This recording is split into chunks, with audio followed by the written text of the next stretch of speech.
Assalamualaikum warahmatullahi wabarakatuh. Kami dari kelompok 5 akan mempresentasikan hasil diskusi kami yang berjudul berbagai pendekatan pembelajaran. Kami dari kelompok 5 yang beranggotakan Tiara Masyanda, Novia Putri, dan Ajeng Sekar Kinansi. Sebelum masuk ke pembahasan mengenai berbagai pendekatan pembelajaran, penting untuk memahami bahwa proses belajar tidak hanya sekedar mentransfer ilmu dari guru ke siswa.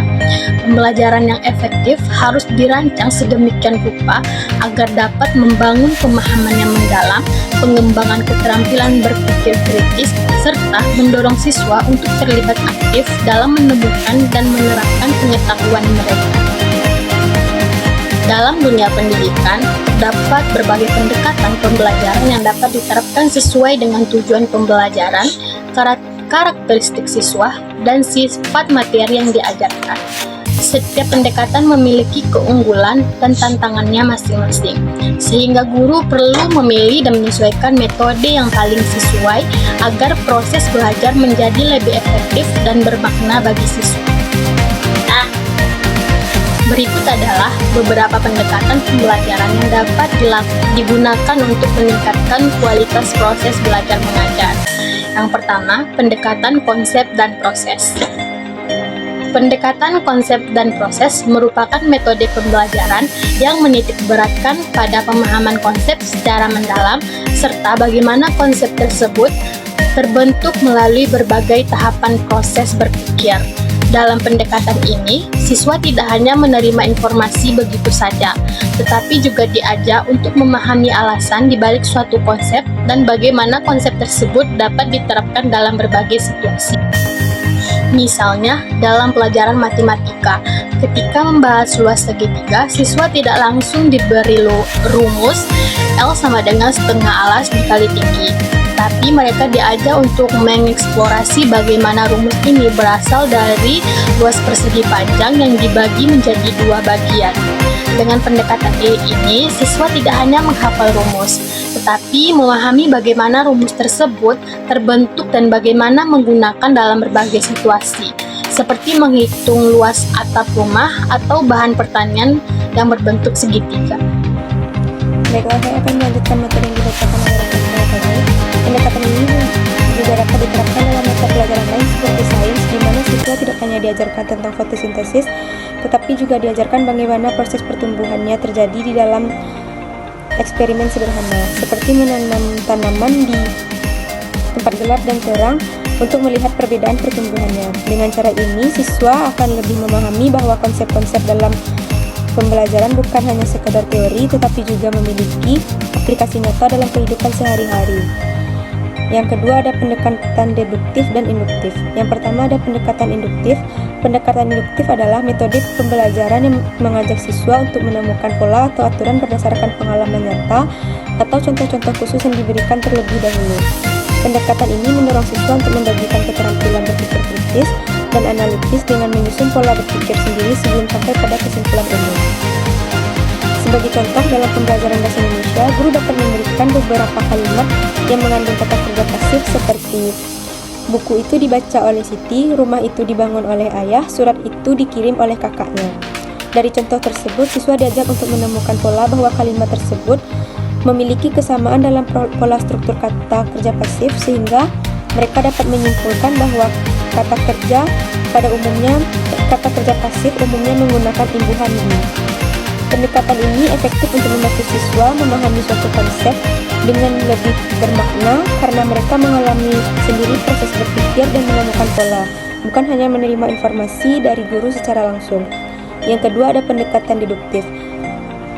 Pendekatan ini adalah kebalikan dari pendekatan induktif, di mana siswa terlebih dahulu diberikan teori dan aturan umum, kemudian mereka diajak untuk menerapkan dalam berbagai situasi. Contoh khusus. Sebagai contoh, dalam pembelajaran IPA, guru menjelaskan bahwa bumi merambat lebih cepat melalui benda padat dibandingkan udara. Setelah itu, guru meminta siswa melakukan percobaan dengan mendengarkan bunyi ketukan melalui meja kayu dan membandingkannya dengan langsung melalui udara.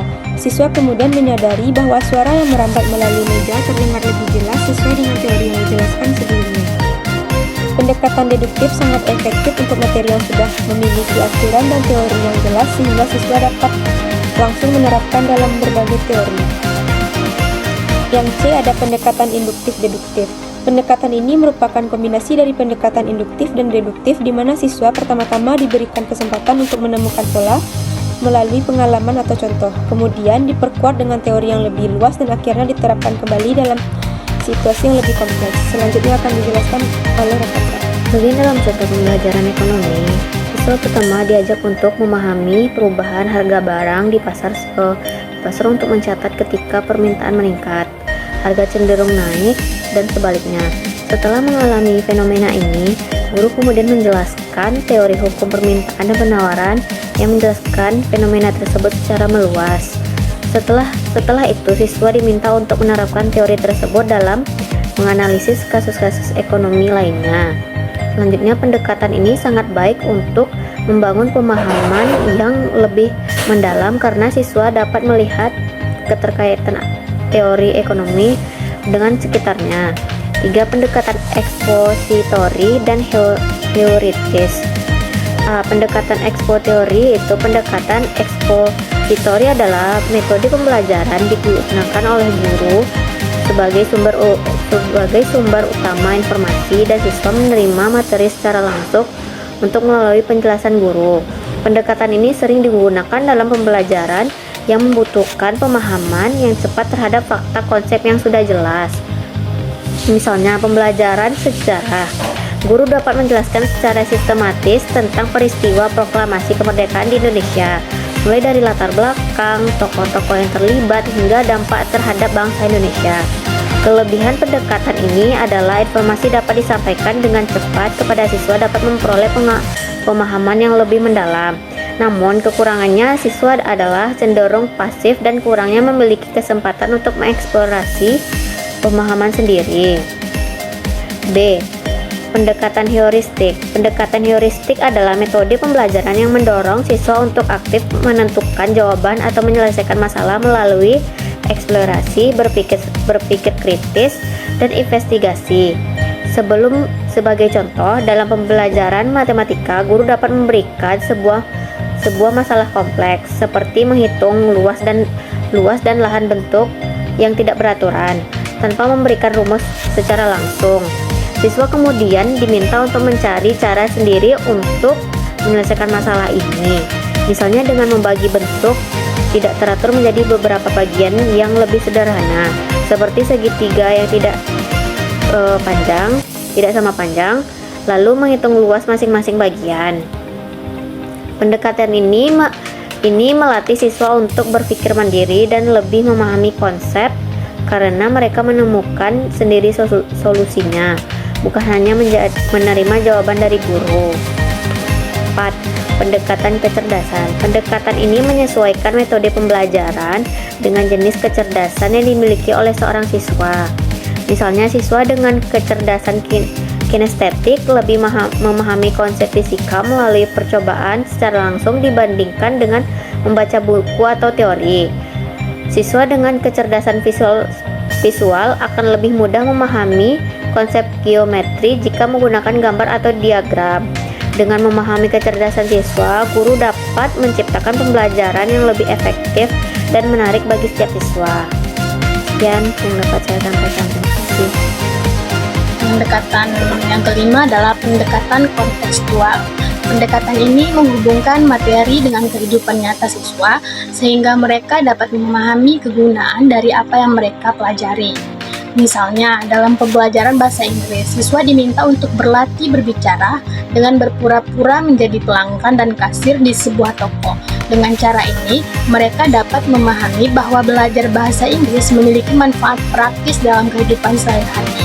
Pendekatan ini membuat pembelajaran lebih bermakna karena siswa dapat melihat relevansi materi yang dipelajari dengan kehidupan mereka sendiri. Dari materi di atas dapat kita tarik kesimpulannya, pendekatan pembelajaran yang efektif adalah pendekatan yang dapat menyesuaikan dengan karakteristik siswa, materi yang diajarkan, dan tujuan pembelajaran.